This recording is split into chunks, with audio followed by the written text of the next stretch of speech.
وہ خزائن جو ہزاروں سال سے مدفون تھے،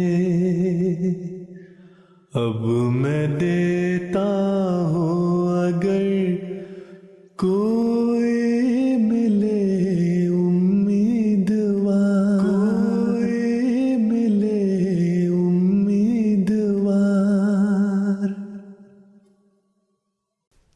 اعوذ باللہ من الشیطان الرجیم، بسم اللہ الرحمن الرحیم۔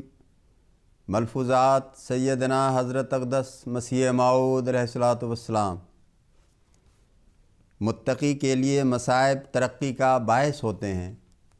حضور علیہ الصلوۃ والسلام فرماتے ہیں، جو لوگ حیوانات کی طرح زندگی بسر کرتے ہیں، اللہ تعالیٰ جب ان کو پکڑتا بھی ہے تو پھر جان لینے ہی کے لیے پکڑتا ہے، مگر مومن کے حق میں اس کی یہ حالت نہیں ہے۔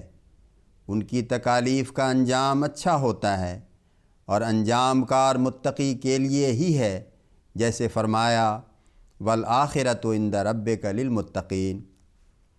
ان کو جو تکالیف اور مصائب آتے ہیں وہ بھی ان کی ترقیوں کا باعث بنتے ہیں، تاکہ ان کو تجربہ ہو جاوے۔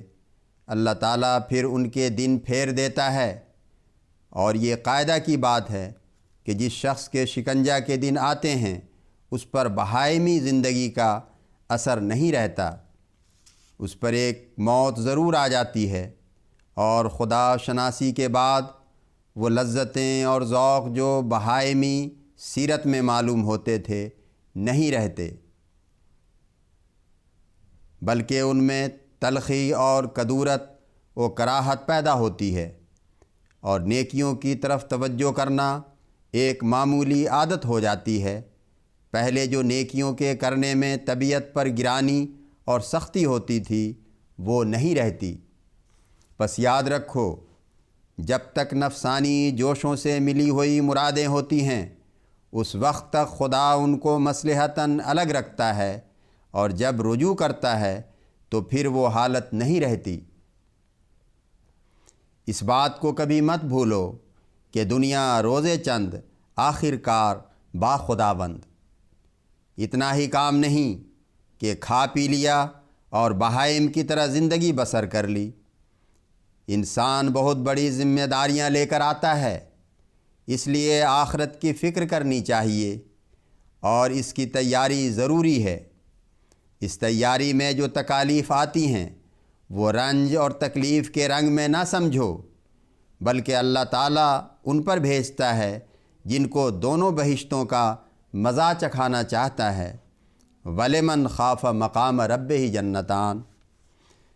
مصائب آتے ہیں تاکہ ان عارضی امور کو جو تکلف کے رنگ میں ہوتے ہیں نکال دے۔ مولوی رومی نے کیا اچھا کہا ہے، عشق اول سرکش و خونی بود، تا گریزد ہر کے بیرونی بود۔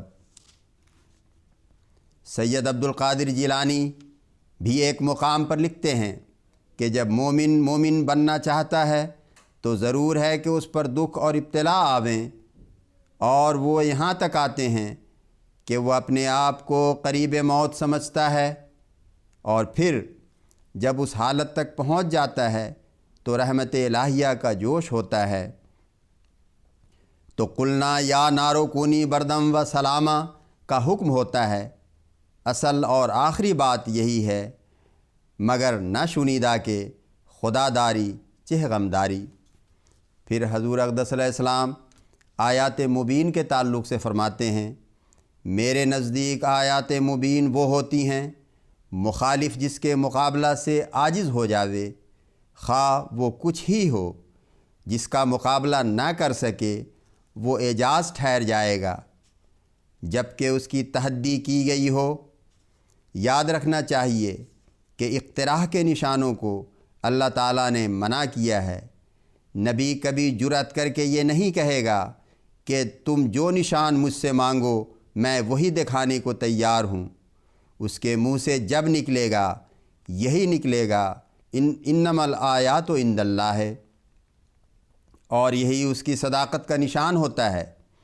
کم نصیب مخالف اس قسم کی آیتوں سے یہ نتیجہ نکال لیتے ہیں کہ معجزات سے انکار کیا گیا ہے، مگر وہ آنکھوں کے اندھے ہیں، ان کو معجزات کی حقیقت ہی معلوم نہیں ہوتی، اس لیے وہ ایسے اعتراض کرتے ہیں، اور نہ ذات باری کی عزت اور جبروت کا ادب ان کے دل پر ہوتا ہے۔ ہمارا خدا تعالیٰ پر کیا حق ہے کہ ہم جو کہیں وہ وہی کر دے، یہ سوء ادب ہے، اور ایسا خدا ہو ہی نہیں سکتا۔ ہاں، یہ اس کا فضل ہے کہ اس نے ہم کو امید اور حوصلہ دلایا کہ ادعونی استجب لکم۔ یہ نہیں کہا کہ تم جو مانگو گے وہی دیا جاوے گا۔ حضرت صلی اللہ علیہ وسلم سے جب بعض اقتراحی نشانات مانگے گئے تو آپ صلی اللہ علیہ وسلم نے یہی خدا کی تعلیم سے جواب دیا، قل سبحان ربی هل کنت الا بشر رسولا۔ خدا کے رسول کبھی اپنی بشریت کی حد سے نہیں بڑھتے، اور وہ آداب الہی کو مد نظر رکھتے ہیں۔ یہ باتیں منحصر ہیں معرفت پر۔ جس قدر معرفت بڑھی ہوئی ہوتی ہے اسی قدر خدا تعالیٰ کا خوف اور خشیت دل پر مستولی ہوتی ہے، اور سب سے بڑھ کر معرفت انبیاء علیہم السلام ہی کی ہوتی ہے، اس لیے ان کی ہر بات اور ہر ادا میں بشریت کا رنگ جدا نظر آتا ہے اور تائیدات الہیہ الگ نظر آتی ہیں۔ ہمارا ایمان ہے کہ خدا تعالیٰ نشان دکھاتا ہے جب چاہتا ہے، وہ دنیا کو قیامت بنانا نہیں چاہتا۔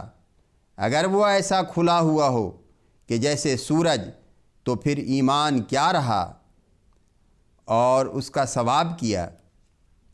ایسی صورت میں کون بدبخت ہوگا جو انکار کرے گا؟ نشان بین ہوتے ہیں لیکن ان کو باریک بین دیکھ سکتے ہیں اور کوئی نہیں، اور یہ دقت نظر اور معرفت سعادت کی وجہ سے عطا ہوتی ہے اور تقوی سے ملتی ہے۔ شقی اور فاسق اس کو نہیں دیکھ سکتا۔ ایمان اس وقت تک ایمان ہے جب تک اس میں کوئی پہلو اخفا کا بھی ہو، لیکن جب بالکل پردہ بر انداز ہو تو وہ ایمان نہیں رہتا۔ اگر مٹھی بند ہو اور کوئی بتا دے کہ اس میں یہ ہے تو اس کی فراست قابل تعریف ہو سکتی ہے، لیکن جب مٹھی کھول کر دکھا دی اور پھر کسی نے کہا کہ میں بتا دیتا ہوں تو کیا ہوا؟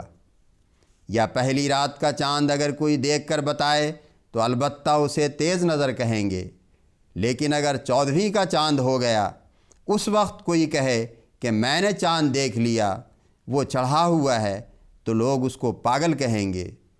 غرض معجزات وہی ہوتے ہیں جس کی نظیر لانے پر دوسرے عاجز ہوں۔ انسان کا یہ کام نہیں کہ وہ ان کی حد بندی کرے کہ ایسا ہونا چاہیے یا ویسا ہونا چاہیے۔ اس میں ضرور ہے کہ بعض پہلو اخفا کے ہوں، کیونکہ نشانات کے ظاہر کرنے سے اللہ تعالیٰ کی غرض یہ ہوتی ہے کہ ایمان بڑھے اور اس میں ایک عرفانی رنگ پیدا ہو جس میں ذوق ملا ہوا ہو۔ لیکن جب ایسی کھلی باتیں ہوں گی تو اس میں ایمانی رنگ ہی نہیں آ سکتا، چہ جائے کہ عرفانی اور ذوقی رنگ ہو۔ پس اقتراحی نشانات سے اس لیے منع کیا جاتا ہے اور روکا جاتا ہے کہ اس میں پہلی رگ سوء ادبی کی پیدا ہو جاتی ہے جو ایمان کی جڑ کاٹ ڈالتی ہے۔ اللہم صلی علی محمد وآل محمد وبارک وسلم انک حمید مجید۔